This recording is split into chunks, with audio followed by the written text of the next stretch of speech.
Hello, fellow movie crusaders, and welcome to our latest episode. My name is Sean Waskrug. With me, as always, is Brian Michaels, and it is now our second or third. I think it's our third. Is it third?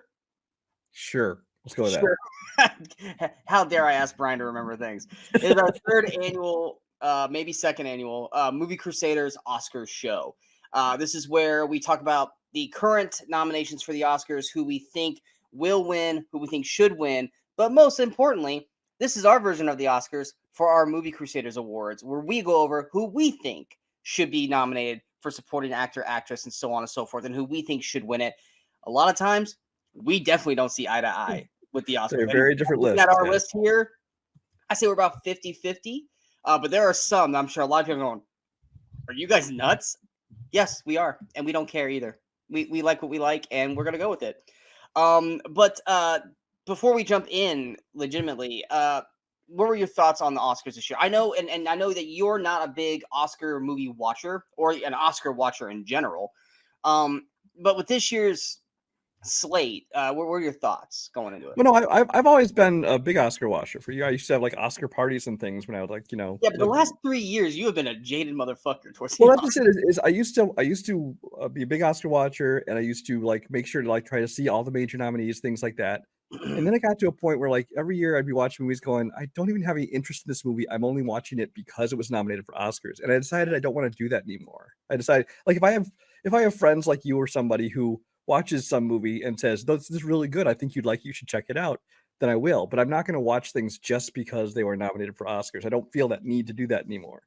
So that's part of it. And I still watch the Oscars, but every year it seems to be now, especially when I haven't seen some of them, I kind of care less and less, but I still watch every year. This year was a little better than most. I mean, there are more movies that I saw and or enjoyed. There are still obviously some that I didn't see or just didn't care to see. But it was a decent year as far as what I thought was deserving. Yeah, I think I'm trying to pull up the actual Best Picture list, and I think I maybe saw. Now, granted, some of these just aren't in my area, but there's five I have not seen, but none of them I really want to see. I've seen four of the nominees. Now, granted, like Anatomy of the Fall and Zone of Interest, they're not in my area. There's just no way for me to watch those. So I can't really count those. So if I take those away, then I am at 50% because I've seen half of the other 8. But yeah, it's just, I feel like this is a weird year because there's certain movies on there that I don't think deserve to be nominated. I think we know the big one that we think that's every year. Yeah. There's one on here that I feel like is literally just being lumped together because of a meme. I don't think that it deserves to be nominated because it is not a Best Picture. It's a good movie. It's not a Best Picture winner or a nomination. There are many, many other films that should have been nominated over that film, and we'll get to it when we get to Best Picture. But in terms of the actual like nominees for the performance categories, this is probably one of the few years where most of the nominees, I'm like, I haven't seen them. So I can't gauge their performances. I can't gauge if they were good or bad or whatever because I just haven't seen those movies. And granted, there's some I haven't seen, but knowing who some of the actors are and seeing clips of their acts, things like that, even the ones I haven't seen, I can see how most of them were deserving of a nomination. But yeah. But yes, and you guys will see that in our picks when like literally maybe only one of the nominees in the actual Oscars is actually picked, and there's movies that people are even looking at. They were like, these people were great in this movie. Why? Because we didn't see the nominees in the other awards. But let's go ahead and jump into our first one, which is Best Supporting Actor. Let me pull up the actual nominees for that role, which I would say this one's probably the one we're pretty close on to the real one. But we got Sterling K. Brown, American Fiction. We got Robert De Niro, Killers of the Flower Moon. We got Robert Downey Jr. in Oppenheimer. We got Ryan Gosling in Barbie and Mark Ruffalo in Poor Things. What are your thoughts on the nominees? In general, I think it's a strong group. There's nobody I think that was not deserving the nomination. De Niro was the one I haven't seen, Killers of the Flower Moon. I know people will jump on me for that, but I don't really like that kind of movie or Scorsese. I was going to say that we both have not seen it. Yeah. But I know he's a good actor. So whatever.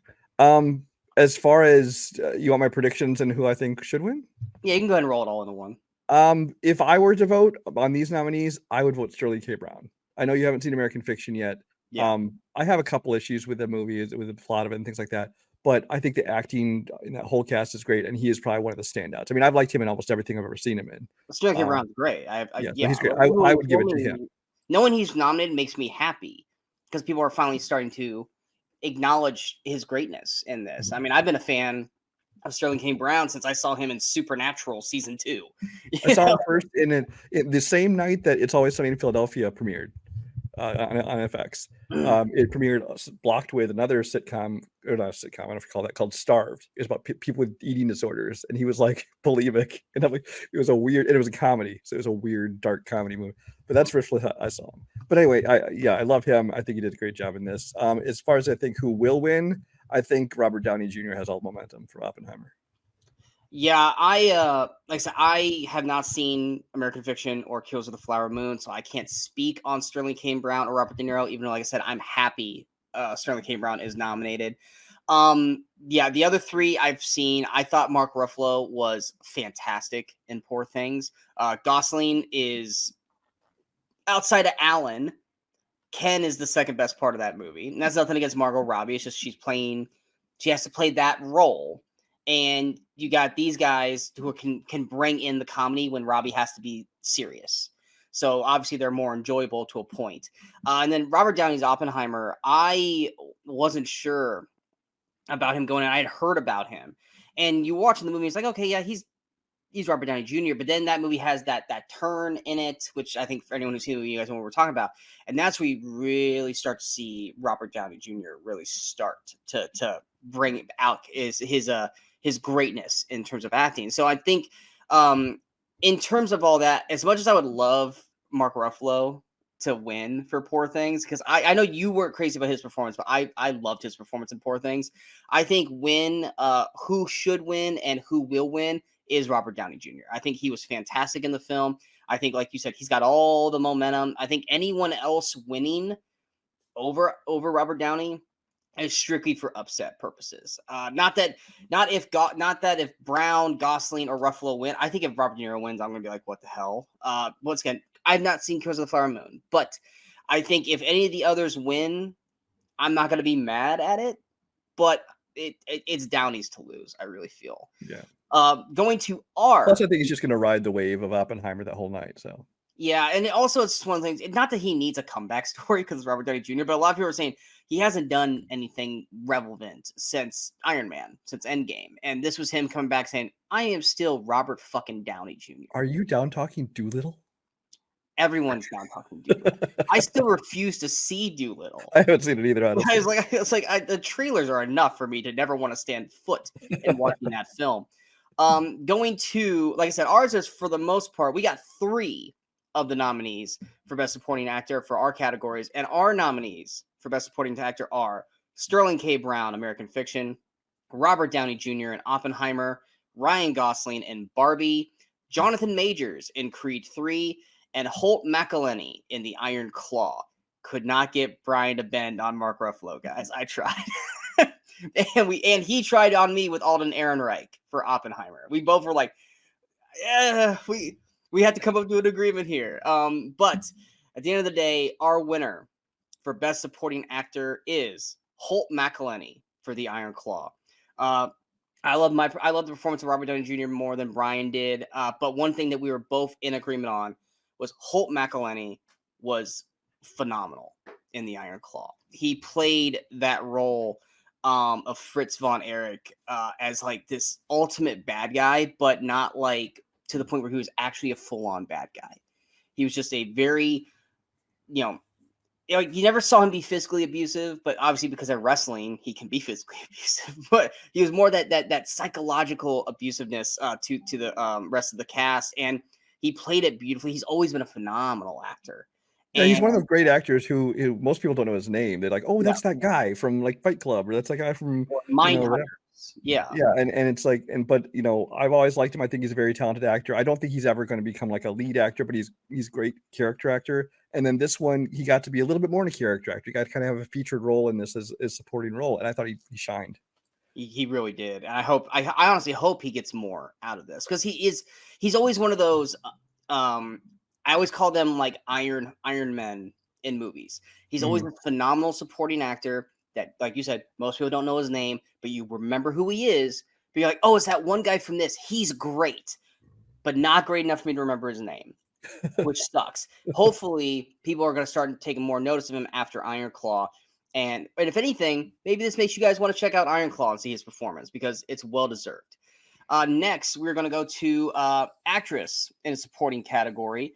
And the Oscar nominees are Emily Blunt, Oppenheimer; Danielle Brooks, The Color Purple; America Ferrera, Barbie; Jodie Foster and Nyad; and Divine Joy Randolph in The Holdovers. Now, personally, once again, I've only seen 3 of these performances. I have not seen The Color Purple, and I have not seen Nyad, so I can't really speak for Danielle Brooks or Jodie Foster. I know they're both really good actresses. I love Danielle Brooks in Orange is the New Black and Peacemaker, and Jodie Foster's Jodie Foster. But what are your thoughts on supporting actress? I pretty much echo everything you just said. I've seen 3 of them. The other 2 I know are good actresses, especially Jodie Foster. So I have no doubt they're deserving of nominations. You haven't seen Color Purple yet? I have not seen Color Purple. I love musicals, but The Color Purple, the movie itself, the original movie, I've always thought was kind of eh. And I never saw the stage musical, which just is basically, it's kind of like Mean Girls. They made a movie of the musical of the movie. But I just didn't have any interest in this one. I saw the trailers and I was just underwhelmed by them. Maybe someday I'll watch it when it hits Max or whatever streaming channel it ends up on. But I just not for me. Yeah, I love the cast, but I cannot stand Fantasia Barrino. And yes, that is because of American Idol, guys. I was an American Idol watcher, and season 3, she was unwatchable for me. Yeah, and knowing that she was the lead, I was like, I can't do it. But even her aside, I watched the trailer, I think I'll look past her, and it just did not. The songs didn't get me. The nothing about it drew me in. So I'm like, whatever. Of the nominees they have, for me, I think that the who will win it and who should win it is the same, and that is Divine Joy Randolph and The Holdovers. The Holdovers was a great ensemble of actors, obviously, but I think that she really stood out in this role, and you kind of you felt who this character was and her emotion, both at the school and then when you got to see her in her home environment, things like that. And I thought she did a phenomenal job. And I'm not familiar with her at all. Have you seen her in anything before? I don't think I have. It's one of those where I would probably have to go and look at her IMDb, and someone goes, "Oh, yeah, that." But as that's what I'm doing right now, because I'm like, I swear I must have, but right off the top of the head, nothing's popping in my brain. But I guarantee you, I had to have seen her somewhere before. But no, this oh, felt like a okay. I recognize her. She was in The Lost City with Sandra Bullock. Oh, was she her? Was she her like publicist? Or I think she was. Okay. There's also The Guilty with Jake Gyllenhaal. She had a voice in Puss in Boots. Dolomite Is My Name. Office Christmas Party. Oh yeah, she was the cop in Office Christmas Party, the security guard. See all this stuff because I this was a less comedic role. I don't think we've ever seen her just go straight serious. So yeah, this is a great job. Once again, she's not. She hasn't been in it as long as Holt McElhenney, but she's someone that we like. Okay, I have seen her, but we've never seen her in the forefront. Even though she's supporting, she's basically a co-lead with Dominic Sessa and Paul Giamatti. I mean, those 3 are always on screen. So yeah. She's as much as a co-lead as the rest of them, but obviously she's not going to get nominated for Best Actress. But yeah, I agree. Like I said, it's hard for me to gauge anything with Jodie Foster or Danielle Brooks, but Emily Blunt, and I said this when we were talking about her in the beginning, is like I felt like she had a great second half of the movie, because I remember watching Oppenheimer and going, man, Emily Blunt is not given really anything to do in this movie. And then finally, like halfway through the film, I was like, okay, now here's Emily Blunt, which she's good in it. And I like that she's getting acknowledged because we love Emily Blunt. I just don't know if it might be necessarily for this movie. I don't think she was given enough to do. Now, granted, supporting roles can get nominated for 14 seconds of screen time, but I think we want a little more out of the performance than that, especially with our nominations. America Ferrera is good, but literally she's being nominated for one scene.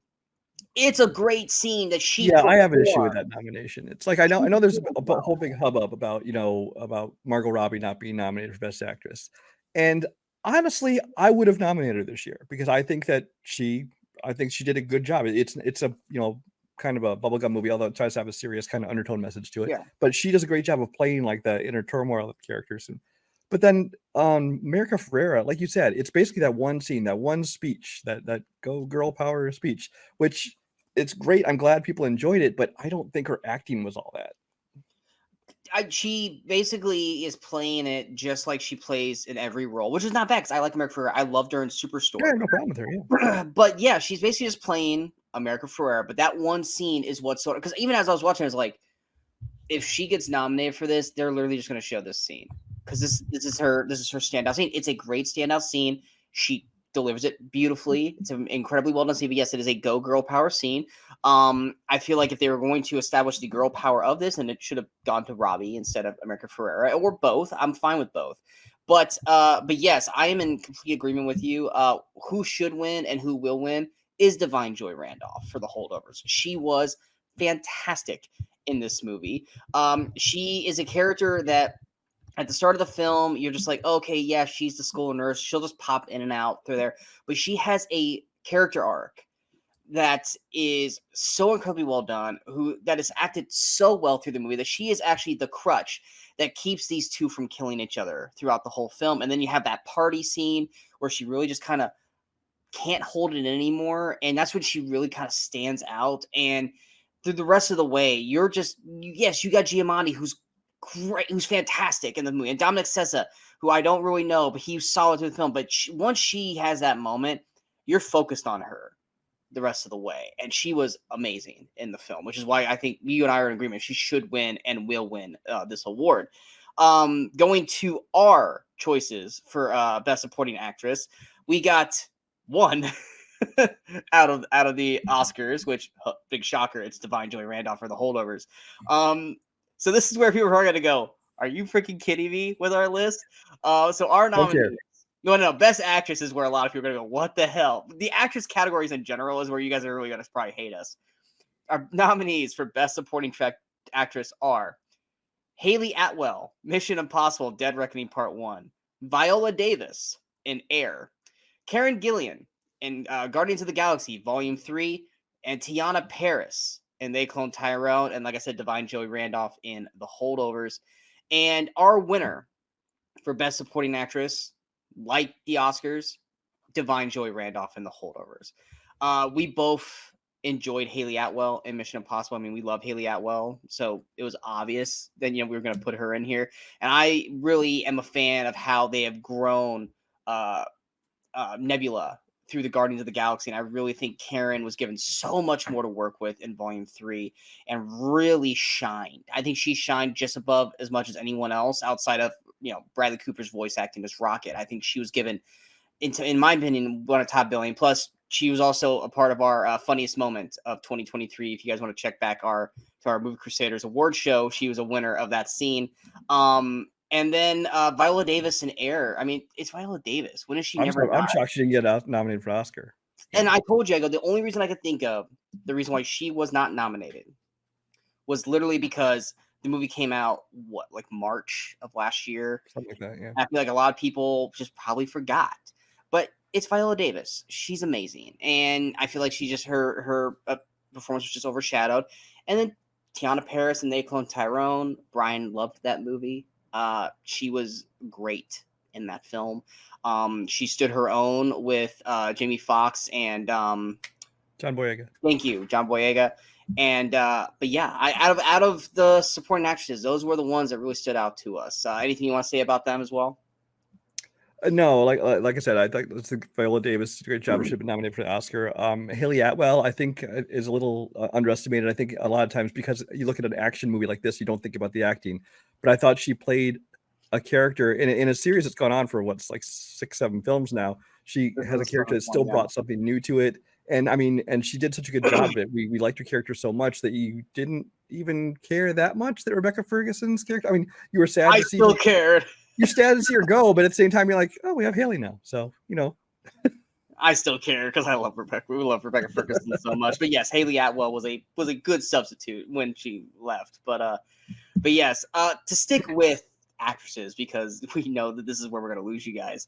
We're going to go ahead with Best Actress. The Oscar nominees for Best Actress are Annette Bening, Nyad; Lily Gladstone, Killers of the Flower Moon; Sandra Hüller, I probably am saying that wrong because it's got the 2 little dots over the U. Yeah. Yeah, Anatomy of the Fall, Karen Mulligan, Maestro, and Emma Stone, Poor Things. I have only seen Emma Stone in Poor Things, and if I hadn't loved Poor Things as much as I did, Brian wouldn't have seen any of these people because he still wouldn't have seen Poor Things. So it's kind of hard for us to talk about this category because we can only talk about one performance, which was Emma Stone. People have been raving about Lily Gladstone. Eventually, I'll probably watch this movie in parts, so I can't really gauge her actress. So I'm sure she was great in Maestro. I don't know Sandra Hüller, so I can't really speak on that film. And Annette Bening's Annette Bening. I mean, what more can you say? But yeah, for me, will and should, I feel, should go to Emma Stone. I mean, her performance, while wacky at times, I think fit with the tone of the film. I think it was a beautifully well done coming of age story for her, from the first scene we see her where she looks like a toddler who doesn't know how to walk or act, to the growth of that character by the end of the film. I think Emma Stone did a fantastic job throughout this, to the point that while you're watching her and she's just one way, but you have grown to really feel for her character all the way throughout. And Emma Stone does a phenomenal job. Now, I know you've only seen that one as well. Do you think that she's probably still the one that will and should win as well, or do you think it should go somewhere else? I think of these nominees, I think she should win. Like I said, I haven't seen the other ones, like Carey Mulligan and Maestro. I know Carey Mulligan's a great actress, but Maestro kind of underwhelmed a lot of people. So it's basically she's kind of out there on her own as far as the trying to win it without the momentum of Maestro. Lily Gladstone, I think. Emma Stone, I think should win. Lily Gladstone, I think will win. I think that I've seen just a lot of support for her. A lot of the supposedly like experts and critics and things like that are picking her to win it. I think if she doesn't, Emma Stone will be the other person it's possible to win it. But I think it's one of those two. I'm leaning towards Lily Gladstone. Okay. And our nominees for Best Actress, we only have, once again, one nominee, which is Emma Stone in Poor Things. Here we go, guys. Here's our nominees. Caitlin Dever, No One Will Save You. I'm going to say her name wrong, so you go ahead and say it. Phoebe Dynevor in Fair Play. Chloe Grace Moretz in Nimona. Margot Robbie in Barbie. And like I said, Emma Stone in Poor Things. Now, this is probably one of those where we hear this talked about all the time, like, oh, it's between this person and this person, but you know what? They might split the votes and this third person's going to win. And I feel like Best Actress is really that because we have Emma Stone and Margot Robbie, who we both were like, well, they should win or be nominated. We're like, well, what about this person? We both like this person. Yeah, so we we both like Margot Robbie, we both like Emma Stone, but one of us likes the other one a little bit more than the other. But there's this person over here that we both really enjoyed. And as much as we love Chloe Grace Moretz, it was a voice acting role, not a full-on performance. But this person did everything, and we were blown away by performance. And that's why the winner for Best Actress will go to Caitlin Dever, No One Will Save You. You love this movie more than me, so I'm gonna let you take the reins and explain why she deserved to win this. Caitlin Dever, I think, is phenomenal in this role. I think that this is the kind of role that doesn't get recognized much. Like who should have got a nomination? Emily Blunt in Quiet Place should have got an Oscar nomination for her role. Oh yeah. But the Academy does not really recognize that kind of a role in like a horror thriller kind of thing. And people call like Silence of the Lambs a horror thriller. Thriller maybe, not horror. But this one being a sci-fi horror movie, it wasn't going to get recognized. But Caitlin Dever does such a phenomenal job in this movie. I mean, she carries the entire. She's in pretty much every scene of the entire movie, and she carries this movie in most of the time, most scenes alone. And she does a phenomenal job. You feel the emotion, you feel the fear, you feel every different from the opening when she's just like afraid to go outside and has trouble dealing with the public because of their perception of her. And she's trying her best to make herself look happy and non-fearful and just trying to be open. And then you get that first guy and he's just like, what the fuck? Yeah, and you kind of and like I said, most of it is kind of this just her sheer fear and terror and trying to survive. And then towards the end where she has to kind of feel some acceptance and some kind of resolution. but I think just a phenomenal job through this whole movie. The rest of the nominees, I love them all. Chloe Grace Moretz, especially, I thought she did great job. It is just a voice role, but I thought she brought so much to that. But so we wanted to recognize her with the nomination, but she wasn't going to win. But Caitlin Dever, I have no problem with this award going to. Yeah, and Margot Robbie, like we already said earlier, she's great in the role. She was able to balance that kind of, I don't want to say airhead, but in the beginning of the movie, I'm Barbie and da da da da, and then she's having to grow into having to understand what the real world is like and developing these feelings and emotions and everything. They just gradually are forced onto her, and Margot does a beautiful balance of that throughout the film. I see Margot Robbie kind of like Johnny Depp in Captain Jack Sparrow. And he actually got an Oscar nomination for the first one, in that it's a role that could have just been a cartoon character. Mm-hmm. And it was definitely amusing and funny in that way, but those performances added so much more depth to them. Yeah, and speak on Phoebe, because I didn't see Fair Play. Phoebe Dynevor. Fair Play is a movie that's on Netflix, I believe. It is. With her and Alden Ehrenreich, who is a super underrated actor. He did good in Solo. Solo's problems were not his. Stop blaming him for Solo, everybody. Yeah. But I think he's a great actor. I hope he continues to get more success. But her especially, she got to play this role where it's don't want to spoil too much of the movie. You know what? Just go watch Fair Play. She's great in it. I can't say anything about it. Just go watch it. Yeah. But, yeah, I can't attest it because I haven't watched it yet. Chloe Grace, I like her more than you do, but she's great in this movie. She brings that spark, that energy, that funness to the role, and she was a memorable part of that movie throughout the whole year for us, which is why she deserved to be nominated. And Caitlin Dever, I agree with, just like you said, with Emily Blunt in A Quiet Place. A lot of people take for granted these roles where they have to just fully act full body and with facial expressions and not with voice. They have to do more to sell what's happening on screen because they can't use their voice. And Caitlin Dever, it's more by choice in the movie. It's whereas like with Emily Blunt, she can't speak because she'll fucking die. Whereas like Caitlin Dever is just more, they decided to just shoot it like that. And she has like 5 words in the whole movie, but you know what? She is able to sell this film so beautifully without having to use voices, because sometimes using words can ruin a scene because of how loud they say something or their tone or anything like that. She has to sell everything on her body reactions, her face, and everything like that. And Dever does a phenomenal job the whole way through. We sense when she's hurt. We sense when she's heartbroken. We sense that when she's terrified and scared and doesn't know what to do. Like, she does a fantastic job. Back from when she was the girl from the Tim Allen show, Last Man Standing, to now to this role. And now she's going to be Abby, which is a huge, huge role in Last of Us next year when season 2 comes out. She is riding this wave, and I am so excited to see what she continues to do, because she's really, I think a lot of people took notice of her when she did Booksmart, and now I think everyone's starting to really start to pay attention to her, or at least they will be when she takes on this role as Abby in Last of Us. But she deserves to be watching this, and a lot of people probably haven't seen this movie once again because it's on Hulu.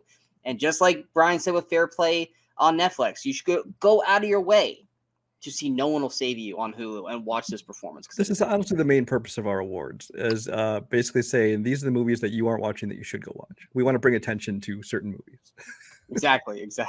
I also find it amusing that we 2 of our nominees, one is a voice only role and the other one's anything but voice role. So. And the other, yes, and also once again, Nimona. Most people have not seen Nimona. That is also on Netflix, and you should check that out because it is one of the best animated films of the year. One of the best films of the year. Period. Yeah. Exactly. Period. Next, we are going to Best Actor.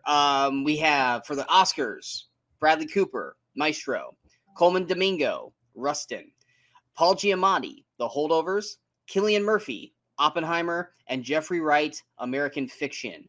Now, I have only seen 2 performances here, and that is Cillian Murphy and Paul Giamatti.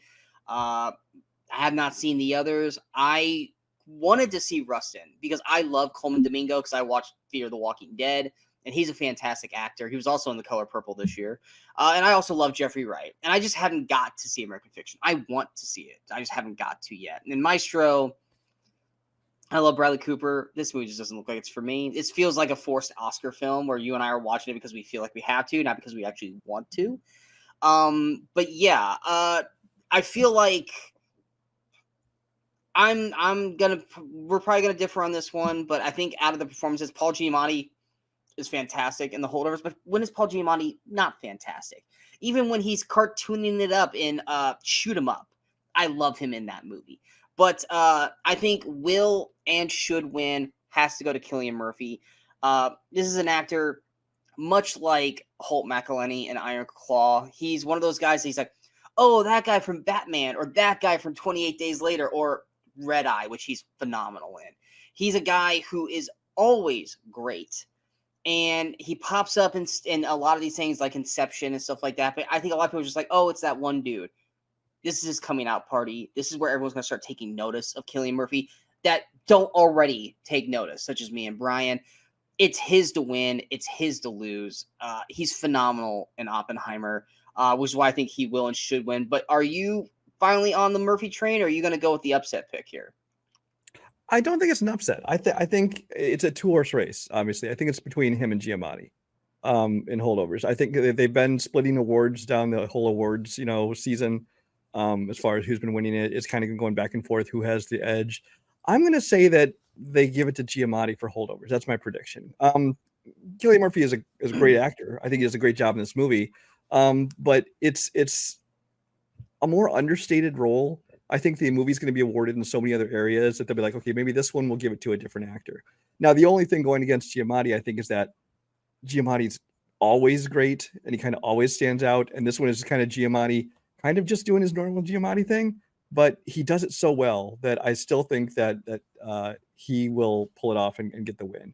As far as who should win, I was torn between Giamatti and Jeffrey Wright, who again I really liked in American Fiction.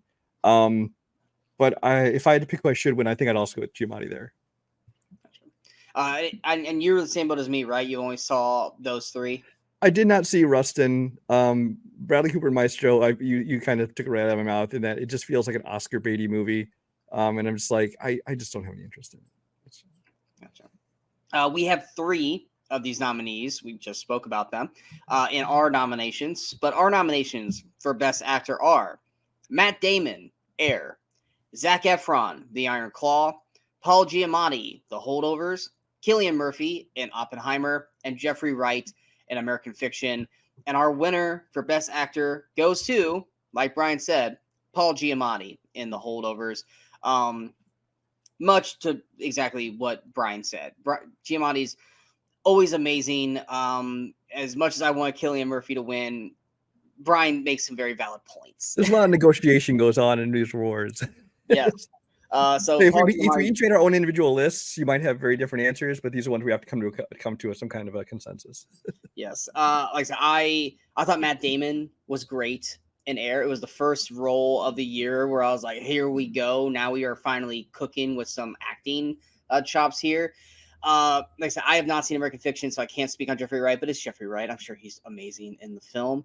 And Zac Efron. I said this during our review. I said this multiple times throughout the year already, is we have been waiting for a role for Zac Efron to sink his teeth into, to bump him up to the next level on the acting tier list. And Iron Claw, for me, was that movie. He came in, he embodied Kevin Von Erich, morphed his body into a way better than what Kevin Von Erich ever looked like. But the weight and the quiet thunderstorm that he had to portray throughout this film, because he can't emote his emotions like his brothers did in the film. I thought Zac Efron was amazing in that film. I think the last 2 scenes with him were standouts, and for me was solidified him to be a nominated performer this year. But Paul Giamatti and Cillian Murphy were just all-stars this year. I mean, you just can't outclass them in both their roles. Your thoughts on the rest of the nominees? We discussed these. Obviously, they're all deserving. Zac Efron is one of those who, like you said, we want to see get more attention and kind of move on, because I mean, people still think of him as, oh, that's a High School Musical kid. And he's done so much more since then. And like you said, just his actual acting with his emotion, things like that. The physical transformation was great. I like that they had him bulk up more for this role. You know, didn't go for like that shredded kind of look he had in like Baywatch and stuff like that. You know, even though he was bulking up, they wanted him to have a bigger, more like a wrestler's body. Mm-hmm. And you know, I'm taking your word for it that he overdid it a bit, but it still worked for the role. But yeah, I think that he definitely deserved a nomination. I don't think he really had a chance at the win just because of the field of competitors here. But I'm glad that he's, at least in our eyes, he got It nomination. was honestly, best actor was a Murderer's Row. Any one of them could win. It was that intense this year. And then what do you have anything to say about Jeffrey Wright or Matt Damon? Oh, Jeffrey Wright, I've kind of already discussed. Matt Damon, I thought was fine. He was one of them that was kind of one that you wanted on there. I kind of went along with because I thought he did a good job. It didn't stand out for me. So again, worthy of a nomination, not a win. Next is going to be Best Director. I just got to find the Oscar list for it because it's not in order. Here we go. Directing. We've got, this is where I'm going to butcher names. Justine Tourette for Anatomy of the Fall. I don't know how to, sure. Martin Scorsese, Killers of the Flower Moon. Christopher Nolan, Oppenheimer. Yorgos Lanthimos in Poor Things, and Jonathan Glazer in The Zone of Interest. And I bet Brian thought I was going to butcher Yorgos, but I've heard it enough times to know what the name said. Well, they didn't say Lanthimos instead of Lanthimos. Yes, that too. I've only seen two. I've seen Oppenheimer, and I've seen Poor Things. I can't speak on Killers of the Flower Moon, Anatomy of the Fall. Those are the two I've seen. I do plan to watch Zone of Interest when I get an opportunity to. The other ones, and I'm sure they're all great movies. They just aren't my kind of movies. So in terms of who I think should win, I would give this one to Yorgos Lanthimos. See, okay, let me get this out of the way. Christopher Nolan's going to win. That's kind of a given. I think if he lost it, it would be an upset. So I think he will win. As far as who will win or who should win, I'm between Nolan and Lanthimos. I lean towards Lanthimos only because I thought that Oppenheimer kind of lost focus, especially when it got so much into the communism suspicions, things like that, as opposed to the story of the creation and the testing of the bomb and kind of all this, the more ethical issues thereabout. But that's maybe more of a story issue than a directing issue. So I'm kind of back and forth. If I have to pick one, I guess should and win Oppenheimer, Christopher Nolan. So I think will win is definitely going to be Nolan because the Oppenheimer train is just running through. I think should win is actually Yorgos because here's the thing about Nolan. I love Nolan. I'm not a Nolan fanboy, but I like most Nolan movies. But it's one of those things where it's like it's. Let's put this. I'm going to use sports terms, everybody. So stick with me here if you're not a sports fan. It's like this upcoming baseball season, the LA Dodgers. If they go on to win the Super Bowl, World Series, it's like, well, yeah, they have all the best players. Like they signed everybody. How could they fail? And that's what's going on with Nolan here in Oppenheimer. Did you see the cast he had? Did you see the money he had behind this movie? The publicity, the marketing, everything. How could Nolan fail? He's not Charlie Day. Sorry, Charlie Day in Fool's Paradise. But it's like, well, no shit. He probably will win. How could there was not a bad performance in the whole movie? It's just he's got everything he needs to win it. It's sign the check. He's got it.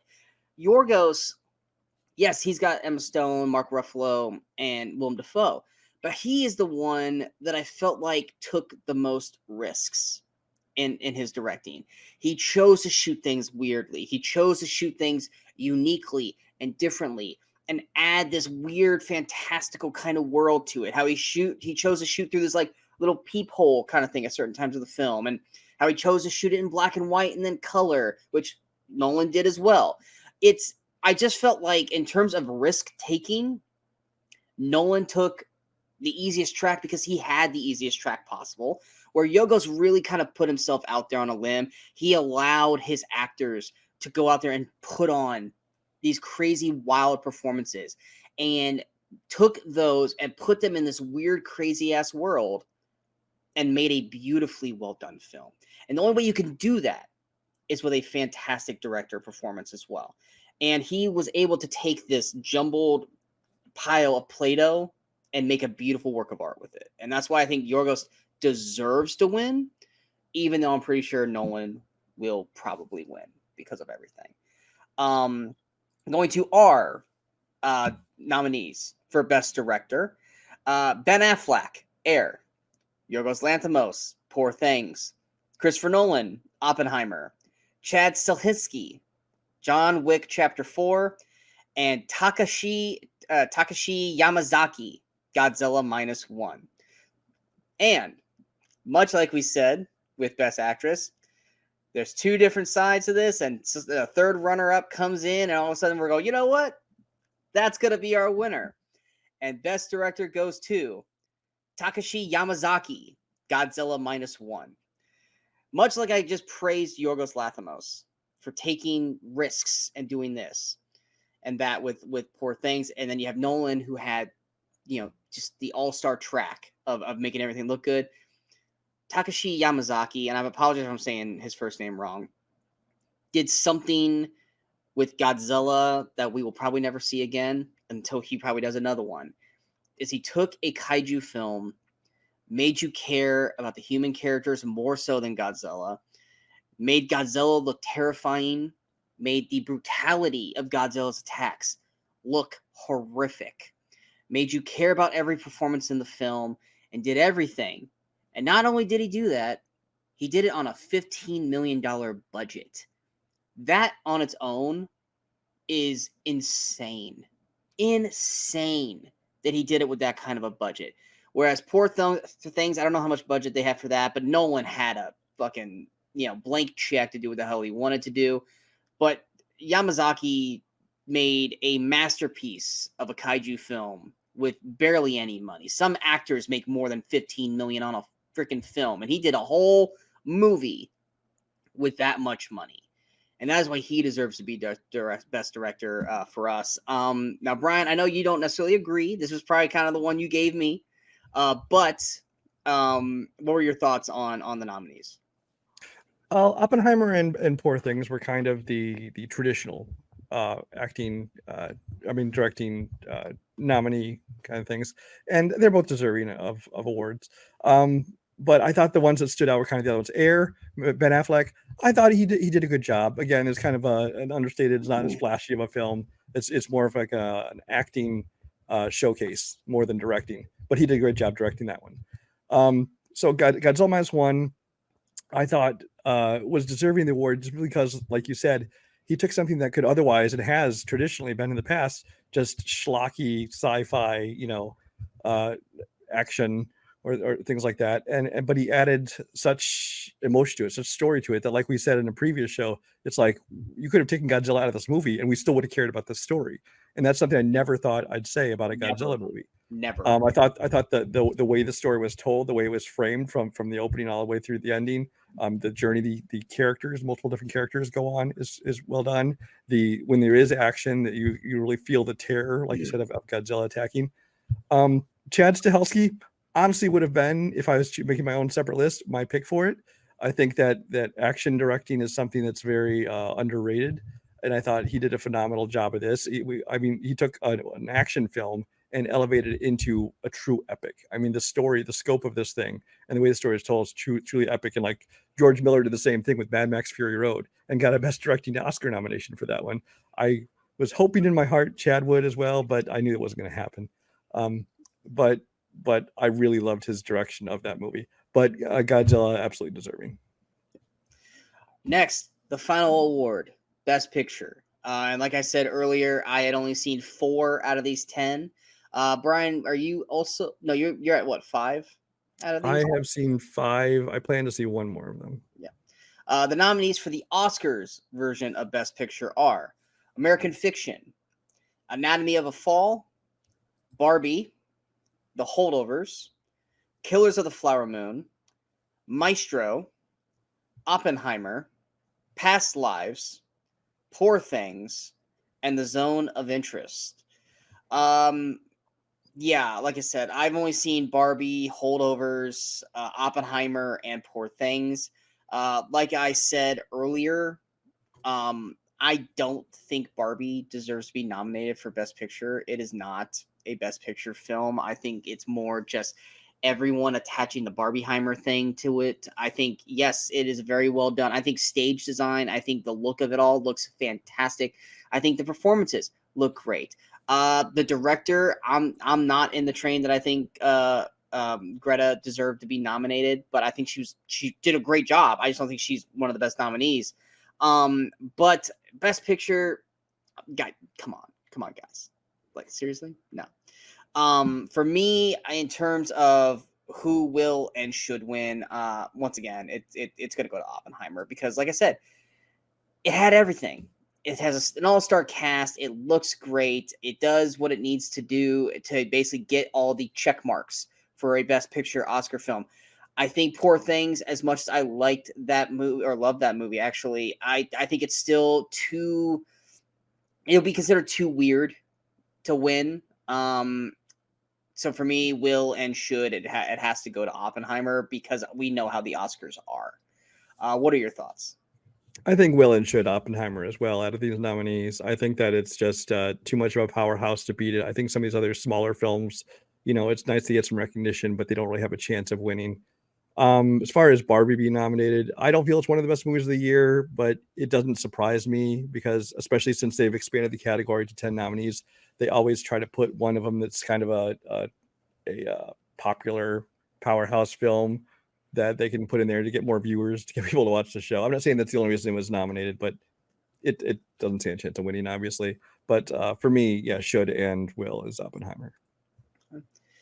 Going to our Best Picture, we only have 2 movies from Best Picture brought over to ours, and the nominees are Air, The Creator, Godzilla -1, The Iron Claw, John Wick Chapter 4, Mission Impossible Dead Reckoning Part 1, Nimona, Oppenheimer, Poor Things, and Spider-Man Across the Spider-Verse. And our winner for Best Picture goes to Nimona. Yes, a Netflix film. 3 years in a row has won for us. Last year it was RRR, and the year Did before we give the award to RRR last year? Yeah, we gave it to RRR last year, and the year before that was Harder They Fall, I believe. Yeah, Netflix is on a tear.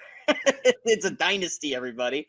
For anyone who followed our Movie Crusaders award show, every time Nimona went up against Spider-Man Across the Spider-Verse, it lost.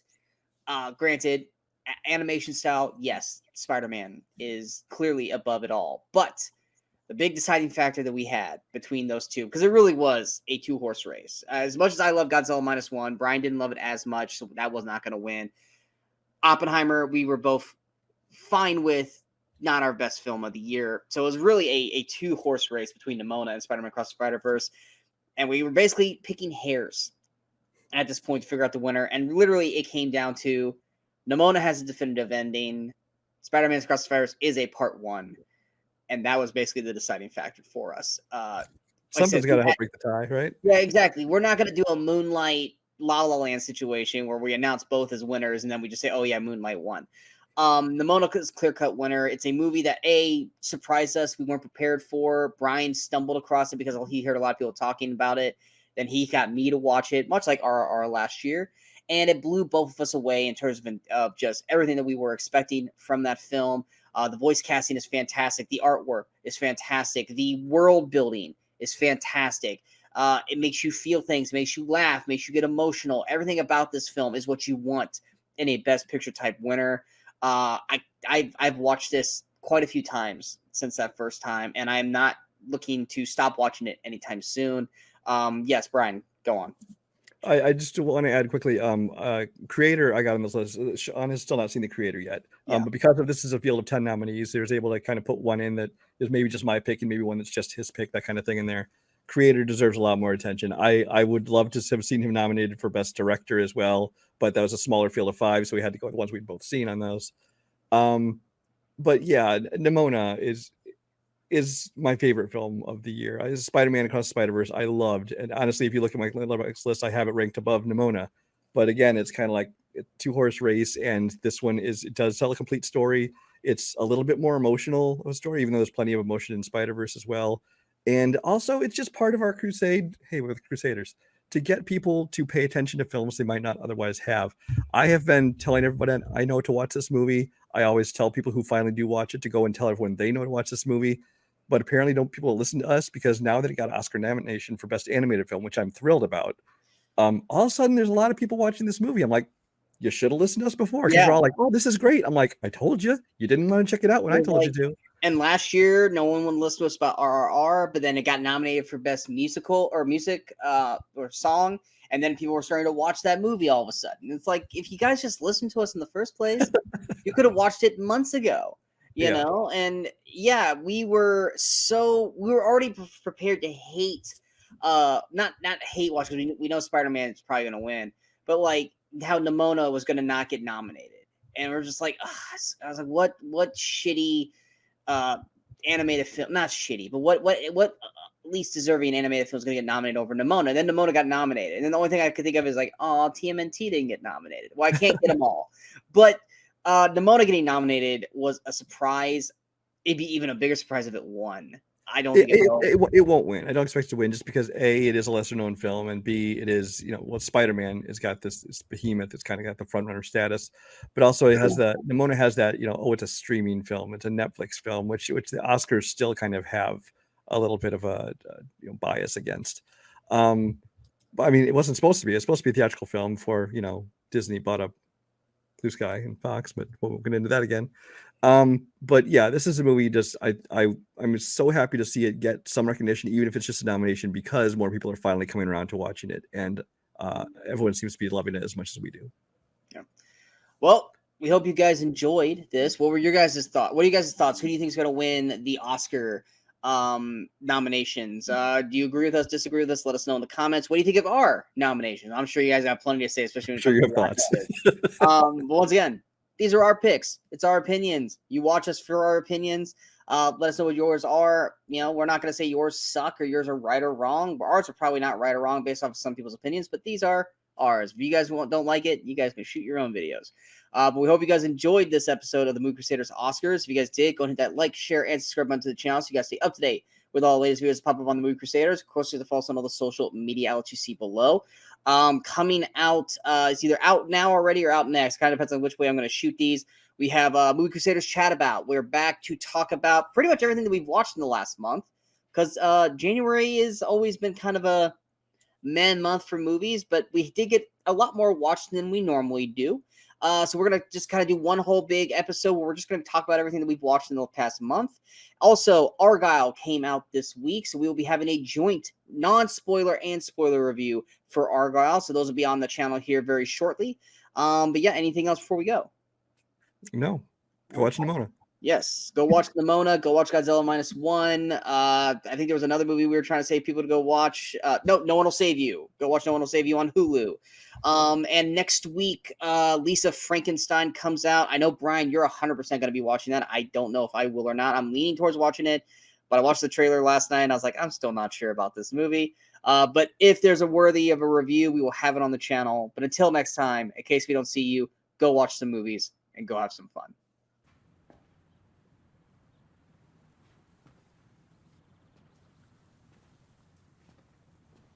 You're still here.